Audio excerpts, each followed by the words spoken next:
Assalamualaikum warahmatullahi wabarakatuh.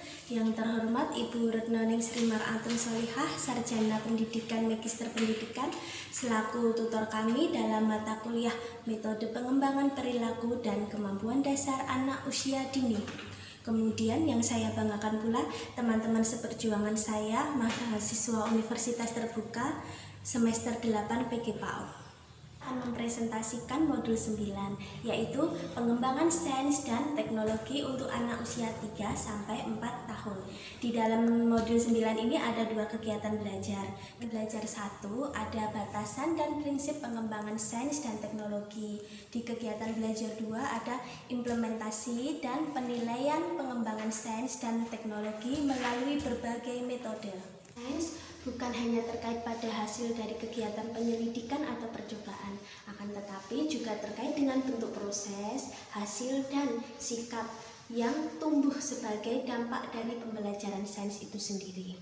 Ketertarikan anak usia dini terhadap fenomena alam dan fisik perlu difasilitasi oleh orang tua dan pendidik dengan cara memberi stimulus yang tepat dan berupa kegiatan bermain. Pembelajaran sains pada anak usia dini selain mengembangkan kemampuan kognisi, berpikir logis, kritis, dan berpikir ilmiah, juga bertujuan untuk mengembangkan sikap dan karakter yang positif. Contoh, di rumah Bunda bisa mengajak anaknya bekerja sama, misalnya mau kegiatan memasak. Anak akan mengerti dari bahan mentah, terus kemudian bagaimana cara memasaknya, kemudian menjadi hasil akhir, menjadi sebuah masakan. Di situ anak akan mengalami pembelajaran yang sederhana namun bermakna. Pengenalan teknologi sederhana pada anak usia dini dapat berupa pemberian informasi tentang alat-alat teknologi yang mereka kenal dalam kehidupan sehari-hari. Contohnya, dalam kehidupan sehari-hari di rumah ada gunting, merupakan salah satu alat teknologi sederhana yang banyak digunakan di dalam rumah. Dari situ Bunda dapat mengajarkan anak bagaimana cara menggunakan gunting, apa manfaatnya gunting. Sains menekankan pada pemberian pengalaman secara langsung, dalam arti bekerja ilmiah sebagai lingkup proses. Penerapan pembelajaran teknologi untuk anak usia dini sebaiknya disajikan dalam bentuk tematik sehingga bersifat holistik dan mudah dipahami oleh anak.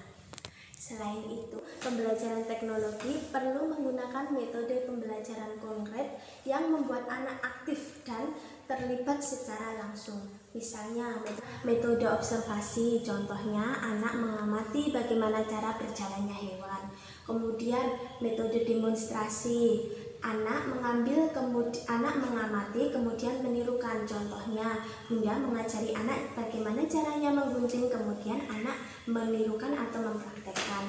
Kemudian praktek langsung atau penugasan dengan cara, contohnya anak diajak bekerja sama, bagaimana cara mencuci piring, bagaimana menyapu, beberes kamar, seperti itu. Pembeda metode eksperimen dan bermain. Saya akan bereksperimen tentang air, api, dan udara.